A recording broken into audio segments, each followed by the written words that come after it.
এক গ্লাস পানি দাও তো। এই সালমা, তোর আব্বাকে এক গ্লাস পানি দে। ঠিক আছে মা, দিয়েছি। কি রে, তুই এবার কোথায় যাবি? আব্বা, আজকে আমার একটা ইন্টারভিউ আছে, আমি সেইখানে যাচ্ছি। আর কত ইন্টারভিউ দিতে যাবি? আরেকবার ইন্টারভিউ দিতে গিয়ে অফিসার সে ঝামেলাকে চলে আসলি। যাচ্ছি যা, এবার যেন কোনো ঝামেলা করে চলে আসিস নি। এই বয়সে আমি আর একা একা কত খাটবো বলতো? না আব্বা। বাহ, রেজাল্ট দেখছি ভালোই, কিন্তু রেজাল্ট ভালো হলেই তো হবে না। তাহলে কি করতে হবে স্যার? চাকরি পেতে হলে অনেকের মুখ বন্ধ করতে হবে। টাকা লাগবে, টাকা, বুঝতে পারছিস না? ওই 10-12 মতো ধরে রাখ। বাহ, সরকারি চেয়ারে বসে ওষুধ ব্যবসা করছেন স্যার? সরকার আপনাকে বেতন দেয় না?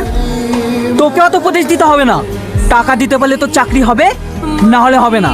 সিকিউরিটি। এই পশ্চিমবঙ্গের বেকার ছেলেরা আপনাকে